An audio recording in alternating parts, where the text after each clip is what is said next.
Hello and welcome back. This is the video 18 for the Flow Certified Coach training series, and this is going to be tile 18, and we're going to be talking about flow team health checks. And today we have with us Brandon Schrum, and I'm going to have Brandon introduce himself on the next slide. All right, so hello, my name is Brandon Schrum. I work for ZF. I'm certified FCP, FCT-I, CSM, AHF, all the fun stuff. Um, what we, what I do in my daily work though, in my real job is my title is methods coach, and we do a lot of mindset practices and trying to really transform teams or, you know, the culture of the team, the way that they work together, and we work towards that high performance level. And flow is a huge part of kind of how we began this journey. So that's what I get to do every day, and happy to be here and talk to you and talk with Andrew. Cool. Welcome. It's great to have you with. Next slide, we're going to go through the leadership takeaways. So I'll go ahead and let Brandon walk us through that again. Yeah. So these teach back moments are something that I'm actually pretty familiar with because I've co-facilitated with with the Commons for a while, and it's always fun to watch these happen. So I'll take the stage here now. And so the leadership takeaway. So this is sort of the overview of what we're gonna go through here and what we're gonna talk about. So the health dashboard here, looking at measurements on each of these different levels: the individual level, when it's appropriate, the team level, the product, and the organizational level. We'll look at sort of which measurements are appropriate and to put into this, the four quadrants, and understanding how that's laid out, understanding the I, we, it, it's, and how that applies to all of these levels is important. It's usually one of the items when we go through sort of the 3-day flow that take a little bit of time to understand, but once they do, that also plays into the aha curve and the aha moment. But it's a big one usually for most people from what I've seen. So we'll talk about the customization, how it's really important that you customize these to the level, to the appropriate item, insert it in, and then also make sure that anyone who is looking at these measurements, that they understand what they're looking at. I think that's something that we'll probably go back and forth on here in a discussion. But there are examples that we probably can both come up with where if someone is looking at these measurements and they don't understand what they're looking at, it can be detrimental on multiple levels. And then program and portfolio cadences. This is talking about sort of how long each take. It's sort of this exponential increase in time and how long it takes. So at the program level and portfolio level, it just sort of goes up. The project team level, we can look at the measurements and they're a little bit quicker. But again, this goes back to whoever's looking at this, we want to make sure that they understand what they're looking at, and they also understand the time frames and how long each one of them will take. Exactly. Cool. We'll go ahead and dive into the next slide. Okay. All right, so this is going back to the initial look at the I, we, it, it's, and really applying it to the individual, individual, team, organization, and product. Now, we're talking about using specific measurements for each of these levels, and here we're looking at two examples. One is measuring, we're looking at the team. So if we're measuring with the team here, the example here is Project Management 4.0. Now, this is another example of some things to show the versatility of how this works and how you can insert, different frameworks, different methodologies into this. And to go into a little bit of the details would probably take more time than we want to use here for Project Management 4.0. But really, this is a 1 to 7 scale measuring different elements: protected environment, iterating to wow, making sure there's mutual tuning going on in teams. Really, it's a great measurement of how a team is working, how they're working towards high performance, and it's a good measurement at the team level. Now, the other measurements going up to portfolio, project, program, either one of them, when the example here is we're using Agility Health Radar. This is a great measurement specifically, when you're working in large environments like SAFE, multiple teams.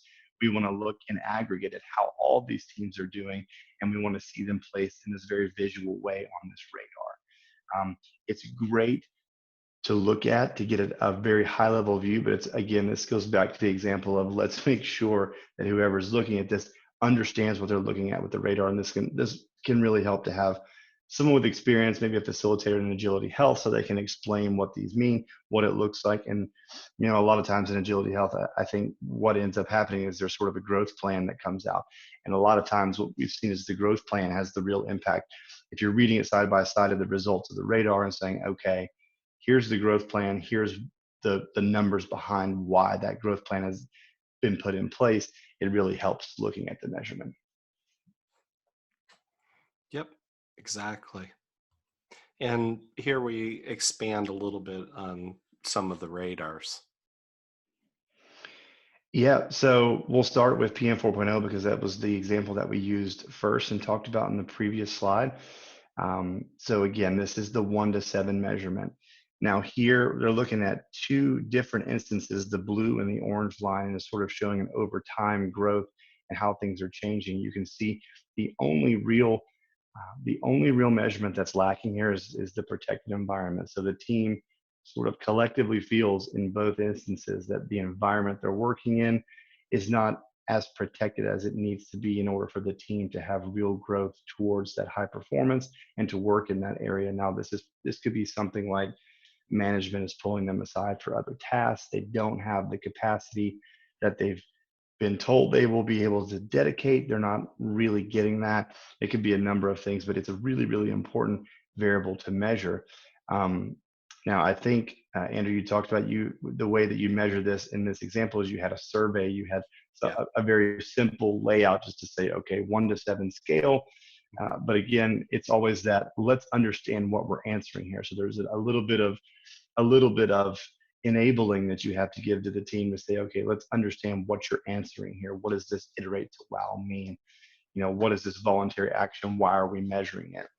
Yeah. So Yeah, the we had a very short survey that we used. I think it was only maybe 14, 15 questions yeah, long. And we would do this occasionally. At first, we did it about once a month, and then we went to quarterly. And so that worked really well. And we used it with retrospectives too.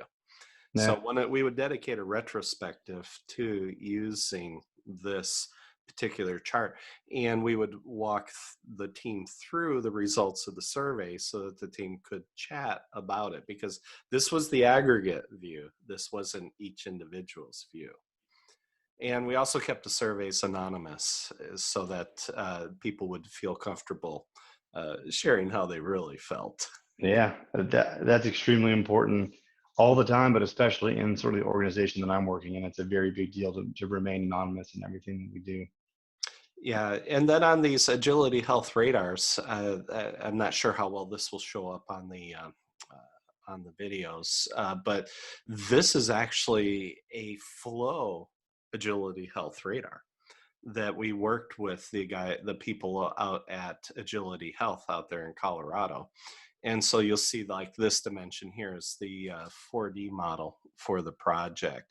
And then you've got the 4D model for the team, and you've got the flow triangles and the vision and things like that. And so we would be able to measure a team from a flow perspective. And so we'll probably revisit that, because we can also do it just like we did here with the PM 4.0. And we've also have some additional tools in the background. And that's in video 20. It's a bonus session that we did with Hans from Stockholm, where we walk through some pretty sophisticated ways to do surveys to give companies a quick view on flow maturity and a quick Mm. view on the flow friction analysis. That's a multi-layered approach. And what's great about it is it helps create the right conversation. So those are some of the things that we've started to add to flow over time. But for those that are familiar with radars, as Brandon is, these are relatively easy to use. They're easy to describe to the executives. And once they Yeah. understand how to read them, and even for the teams, everybody's like going, yeah, we're making progress. Yeah, they're really easy to deploy too. I think it's a big part. I guess I didn't realize that you like created a custom radar with Agility Health. Though. That's pretty cool. Yeah. Yeah, it's sitting in the background. It's actually there on the website, but we haven't launched it yet because Okay. we're going to need to go back based on our latest tool sets and our latest question sets and see how those align, because we've come a long way since these were done 2, 3 years ago. Ted was working with Sally Alata out there in Colorado to Hmm. put those together. And but as I mentioned here in these little notes, it's really useful for retrospectives. Yeah. That's one of the main areas that we would use these kinds of measurements. Cool. You had some really interesting points on this one here, so I'm going to let you talk to these two flows and the cadences and the speed and things like that. Yeah. Yeah. So the second point there in the first in the green line at the top here. So it's really important to us specifically because this is what we do every day. This is really what we try to differentiate ourselves as a group inside the company. There's a lot of different groups kind of vying for all kinds of space in this transformation effort, but really the mindset shift is where we start out from. We've worked really hard on making sure that we have these elements of a mindset of a high performing team and that we affect them all at every level.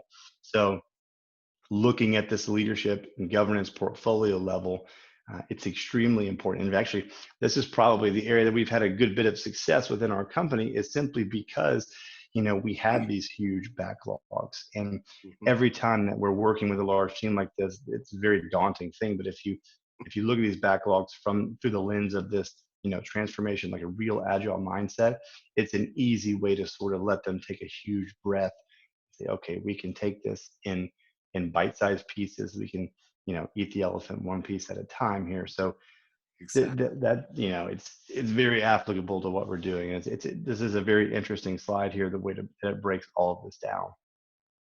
Yep. Yeah, exactly. And then you guys were also starting to work a lot with SAFE, and you had just done some big room planning, and that Yeah, feeds perfectly into this second line here. yeah. So going back to having just the executive group look at this huge backlog and take a deep breath, we also have to flip it and say, okay, we're going to, as a huge group, um, of 100 people. And then we have, through the other lens of where the world is at today and meeting virtually, we managed to get over 100 people into the same virtual room with breakout rooms, but all looking at 1,000+ item backlog and saying, okay, where are we at with this? What are the cross dependencies? You know, what are we working on? What are we working towards? And this is where SAFE has really worked, and it's taken a good bit of coaching and a good bit of knowledge conveyance, because again, it always goes back to, which I think is conveyed well in all of these slides, you have to make sure that anyone who's looking at something or working in something, that they have a basic understanding of it. We've seen a lot of teams fail even at a very small level with no understanding of Scrum. Yeah. You can multiply that all the way up. So this big room planning, it was as successful as a big room planning could be when you're not face to face and when you're not in an actual room. Um, what was conveyed needed to be conveyed, and all of the product owners understand their place and how they need to convey what their teams are working on. They understand their backlogs, and every team seems to understand how they fit into the SAFe framework. Mm. So this is a really cool way to look at it, and it's a good example, and it's been working for us. By the way, I meant to ask you earlier for the teams, because I know in your organization, having worked with you guys before, that it can be a real challenge to get full slices of people's time. It's very difficult to get one person dedicated to only a single effort. They felt that if they could get a person only on two projects, that would be nirvana. And many times people are sliced into 3, 4 projects. How is the SAFe team set up? Have they been actually able to get closer to the goal of having persistent, dedicated teams? They're getting closer to it. I'm glad you put it that way. It's not perfect. There are still, people's time are being cut into chunks, just like you talked about. But we have really good support at the executive level and at the and upper leadership levels, and that's been the biggest impact here. Honestly, the biggest, a good example of this is how well they want us, how almost they really want to push us towards measurement and how they understand it, and they're really really coachable. I Okay. think I've read that from you before, that you like to use the term coachable. This team is very coachable. The leadership is coachable in this instance.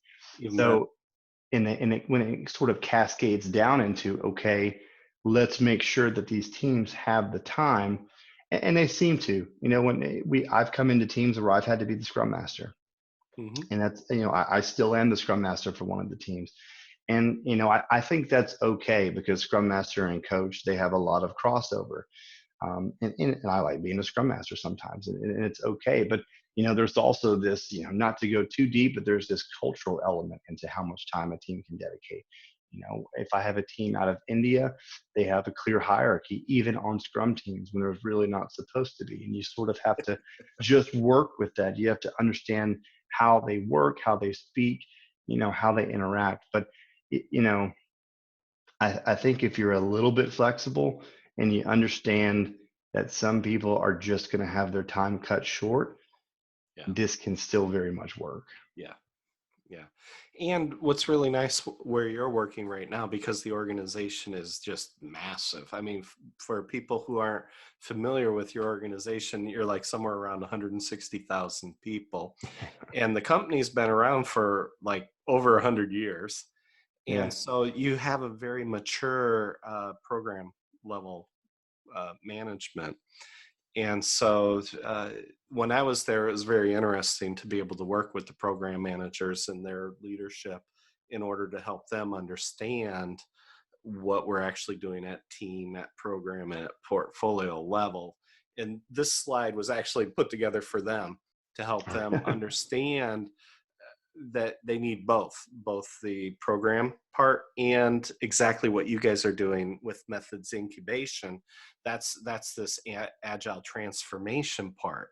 And so that way you guys actually have both, which is many companies don't have that. And so that can cripple what they're trying to do with rolling out agile or scaling agile or whatever, or even doing a transformation. But this slide is more towards the governance part, and it's a very short introduction to a very deep subject. And Yeah, I so like this slide. I don't know if my team has actually even seen this slide. They would like it too.